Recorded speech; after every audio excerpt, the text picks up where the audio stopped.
easy go.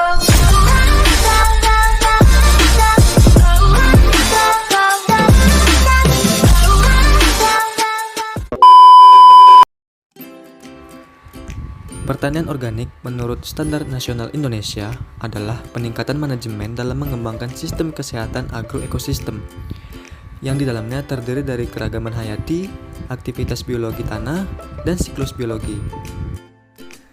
Prinsip-prinsip pertanian organik. 1. Prinsip kesehatan.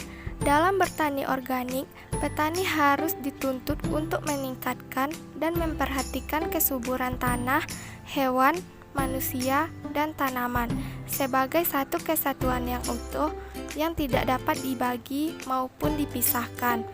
2. Prinsip ekologi. Setiap kegiatan pertanian harus berpaku dengan sistem dan siklus ekologi kehidupan, bekerja dengannya, melampauinya, mempertahankan, dan berusaha tetap memelihara sistem dan siklus ekologi kehidupan. 3. Prinsip keadilan. Dalam prinsip yang ketiga, diharuskan para petani organik membangun hubungan yang menjamin peluang hidup, keadilan dengan lingkungan, dan tidak lupa menjamin kesempatan hidup bersama.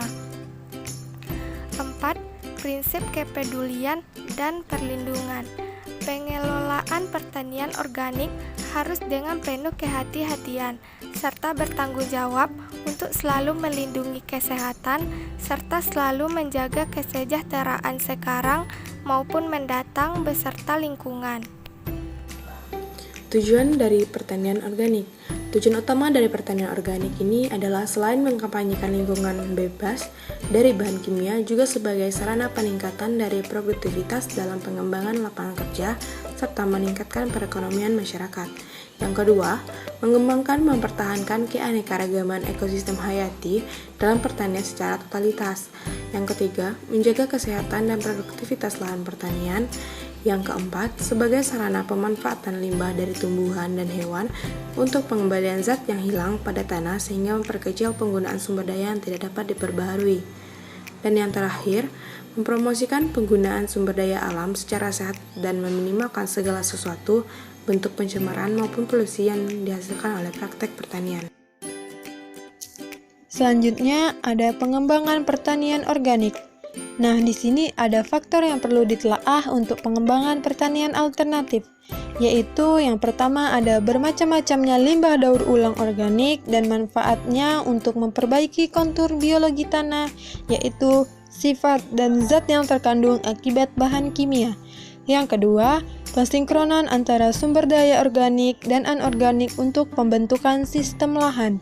Yang ketiga, memanfaatkan banyak jenis limbah sebagai bahan penambah nutrisi pada tanaman. Yang keempat, rehabilitasian dan penyuluhan secara menyeluruh tentang konsep penerapan pertanian organik. Yang kelima, mempromosikan dan memberikan penyuluhan kepada petani tentang pertanian organik. Cara penerapan pertanian organik.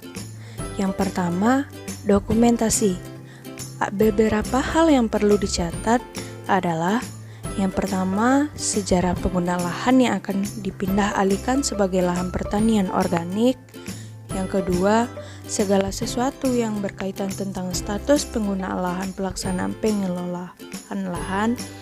3. Pelaksanaan proses budidaya mulai dari awal pembibitan yang sangat ketat, dari pengecekan asal bibit, jumlah, kapan tanggal pembibitan, perilaku sebelum semai, dan perlakuan sebelum tanam. Selanjutnya, penanaman dari jumlah yang ditanam hingga tanggal tanam. Lalu, proses penyiangan dan perawatan dan pemeliharaan secara teratur, pemberian pupuk yang tidak melebihi dosis, pemanenan dan hasil produksi, dan pasca panen, cara pengawasan, penghitungan hasil dari pertanian. Yang kedua, syarat lahan yang akan digunakan. Adapun syarat dari lahan yang akan digunakan yaitu untuk bercocok tanam haruslah steril atau bebas dari bahan kimia sintetis yang berasal dari pupuk maupun pestisida. Jika lahan yang akan digunakan bercocok tanam ternyata pernah digunakan untuk pertanian konvensional, maka akan dikonversikan lebih dahulu. Adapun ketentuan konversi sebagai berikut, yaitu untuk tanaman musim diperlukan recovery seminimal mungkin 2 tahun dan tanaman tahunan minimal 3 tahun. Selain itu, juga tergantung lahan yang akan digunakan batas waktu minimal tidak boleh dari 12 bulan. Lahan yang akan digunakan tidak boleh digunakan penukaran sistem pertanian secara bergantian. Pemisahan lahan antara organik dan konvensional agar tidak terkontaminasi dari lahan konvensional. Selanjutnya yaitu benih dan pembibitan. Adapun syarat dan spesifikasi benih yaitu benih yang digunakan tidak boleh hasil rekayasa genetika. Lalu, diharuskannya bibit dan benih berasal dari pertanian organik.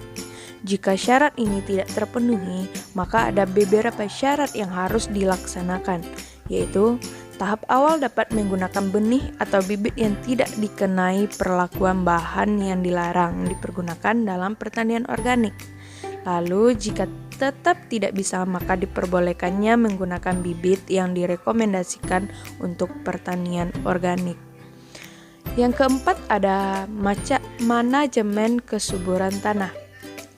Adapun cara-cara penanganan kesuburan tanah yaitu ditanami dengan tanaman leguminosae, pemberian pupuk hijau, mencampurkan bahan organik dalam tanah dan dikompos maupun yang tidak, dan juga menggunakan hasil samping dari peternakan seperti kotoran hewan. Pengaktifasian kompos dapat dilakukan dengan penambah mikroorganisme atau bisa juga dengan menggunakan bahan yang sesuai. Selalu mematuhi aturan yang berkaitan dengan penggunaan bahan penyubur tanah. Kelima, yaitu pengendalian hama. Pada pertanian konvensional, pengendalian hama menggunakan berbagai macam bahan sintetis. Maka beda halnya dengan pertanian organik, ada peraturan-peraturan yang harus ditaati.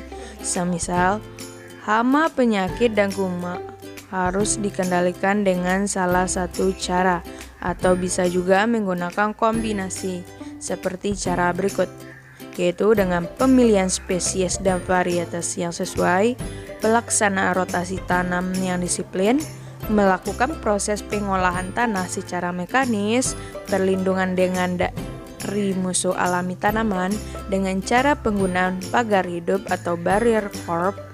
Harusnya ada keberagaman ekosistem, pemberian biodinami dari stone meal, kotoran ternak maupun tanaman, pengembalaan hewan ternak, dan lain sebagainya. Lalu yang terakhir ada penanganan pasca panen. Adapun beberapa langkah yang harus dilakukan untuk penanganan hasil pasca panen produk organik antara lain pencucian produk dengan air yang sudah lulus standar, tidak mencampur produk selain produk organik, disimpan di tempat khusus agar tidak tertukar dengan produk konvensional. Produk organik curah harus dipisahkan dan harus ada pemberian tanda. Area penyimpanan pada kendaraan pengangkut harus steril dari produk selain organik. Tempat penyimpanan harus terbebas dari hama atau penyakit. Tidak diperbolehkan perlakuan kasar terhadap produk organik agar memperkecil kerusakan. Pada materi kemasan tidak diperkenankan menggunakan bahan daur ulang dan diwajibkan menggunakan material yang bermutu food grade atau bahan material tidak boleh ada campuran timbal.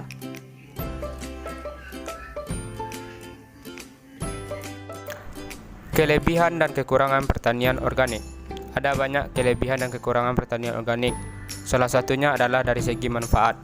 Banyak sekali bukti yang menunjukkan bahwa tanaman hasil pertanian organik lebih mengandung zat nutrisi, termasuk bertambahnya beberapa zat seperti vitamin C, zat besi, magnesium, dan fosfor. Dan sangat sedikit mengandung nitrat serta endapan pestisida yang sangat berbeda dibandingkan dengan tanaman produk konvensional yang menggunakan pestisida dan pupuk sintesis. Lalu dari segi lingkungan, terbukti bahwa lingkungan yang digunakan untuk bertani organik lebih menyehatkan dan juga tidak merusak ekosistem karena tidak adanya pencemaran oleh bahan kimia itu sendiri. Selain itu, sumbangan terbesar pertanian organik adalah menjadikan tanaman lebih sehat dan segar. Karena apa? Karena pada dasarnya produk organik ditanam pada ekosistem yang sehat, subur, dan hidup. Lalu kekurangan pertanian organik. Yang pertama adalah dari segi supplier yang masih terbatas. Kurangnya penambahan petani tentang pertanian organik yang mengakibatkan masih jarangnya petani yang menanam dengan sistem ini. Dibutuhkan sertifikasi oleh beberapa pihak untuk keaslian dari produk ini sendiri. Karena tidak menggunakan bahan kimia menjadikan suplai produk organik tidak teratur, baik dari kualitas maupun kuantitas, dan juga seringnya penurunan mutu dari produk organik karena pasca panen yang kurang memperhatikan prinsip organik.